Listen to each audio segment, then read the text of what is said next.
There are two kinds of people in the world, my friend. Those with a rope around their neck and the people who have the job of doing the cutting. Listen, the neck at the end of the rope is mine. I run the risks. The good, the bad, and the ugly. Two can dig a lot quicker than one.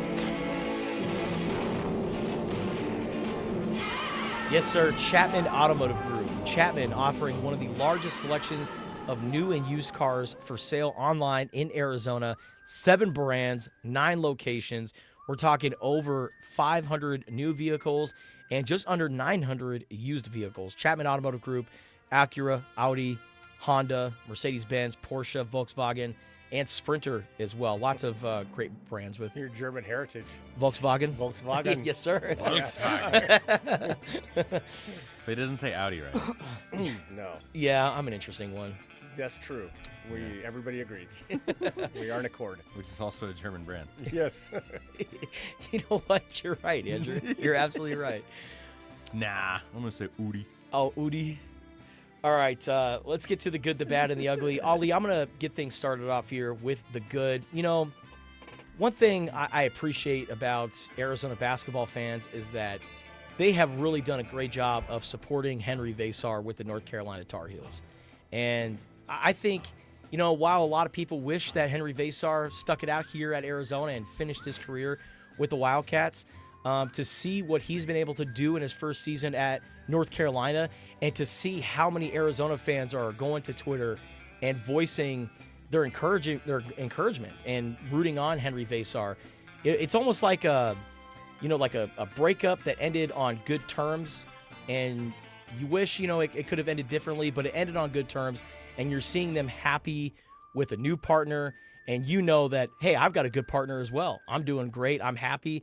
They're happy. You know what? Hell yeah. Good for both parties, man. So Henry Vasar and what he's been able to do at North Carolina this year, that is my good.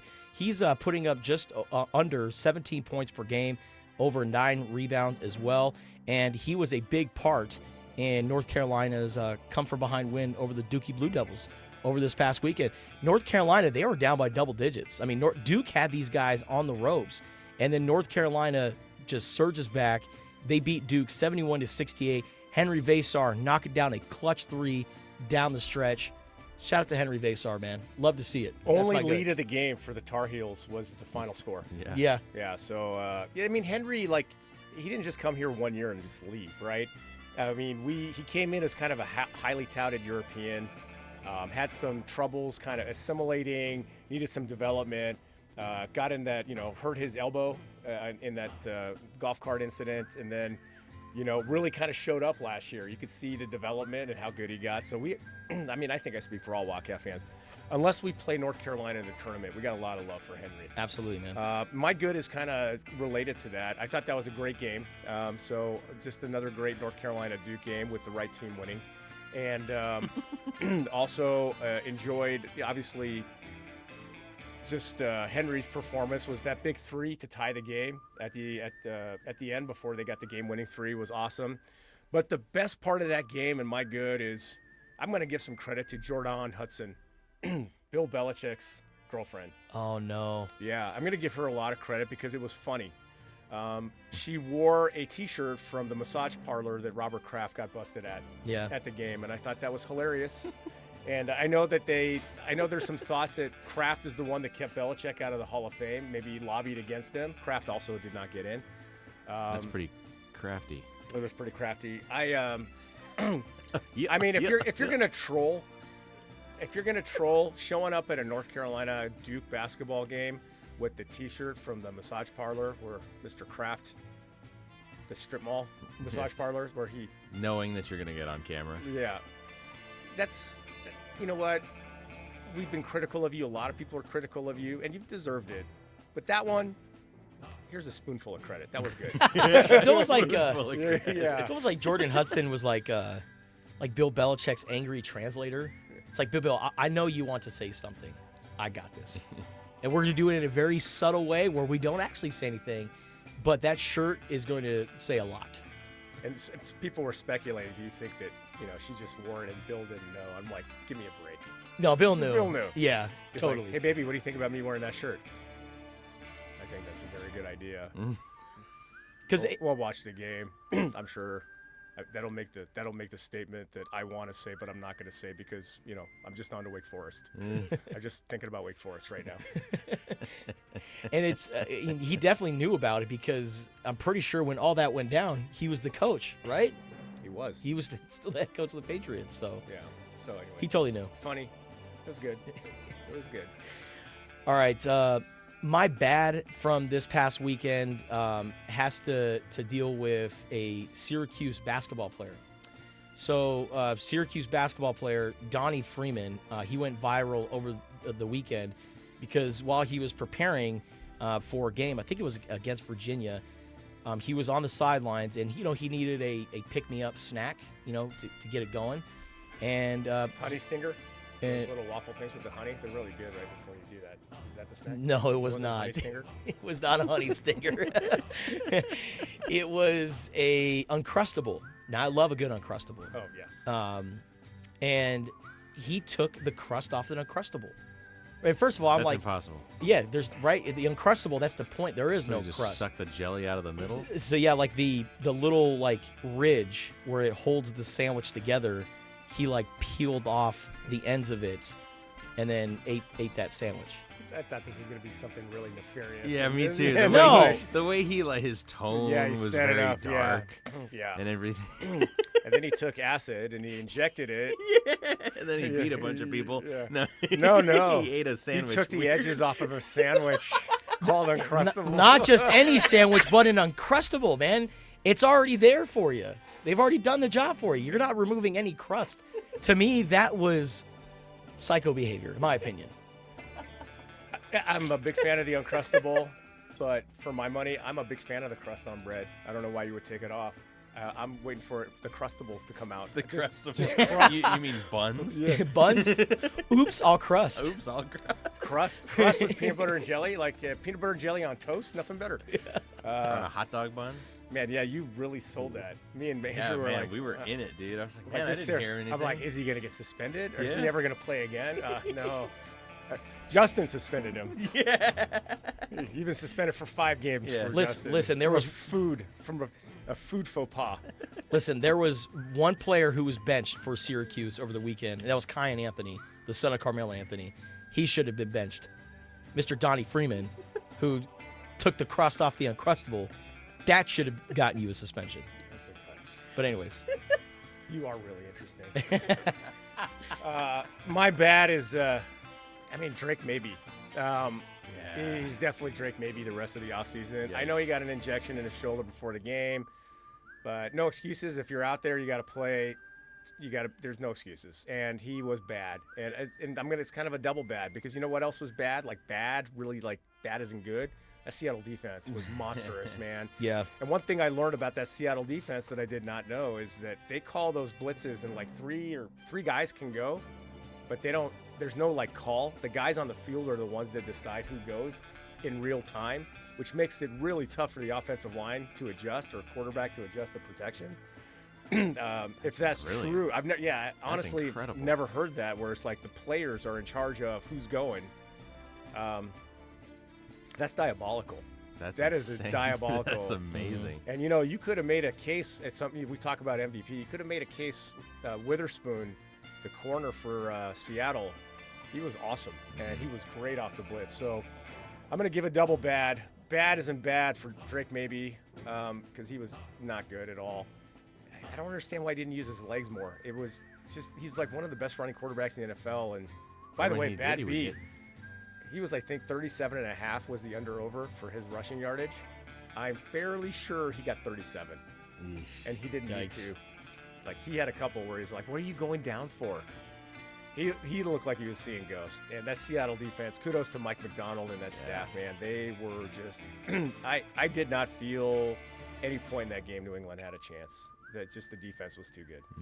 Well, and the pressure that they were getting on Drake May, I mean, they made Will Campbell a first-round pick, Number 4 overall. the number 4 overall pick. They made him look like he was one of the worst tackles in football. I mean, last night he gave up the most pressures in a playoff game since 2018. He gave up 14 quarterback pressures. His 29 pressures allowed in a single postseason is the most ever recorded, according to Next Gen Stats. Nice, in the record books. Right. So for all the wrong reasons. You know, that sack that really like punctuated, like, okay, this defense is not going to fold at all today. Is when the guy up the middle basically took the center, lifted him up, and took him down and the quarterback down. I was like, okay, this is different. this is the NFC's better this year. Yeah, no doubt. No doubt. Yeah, Seattle's defense, man, right on the money there. Some bad mother bleepers on that side of the ball, man. Yeah. All right, my ugly is something that happened over the weekend at the Waste Management Phoenix Open.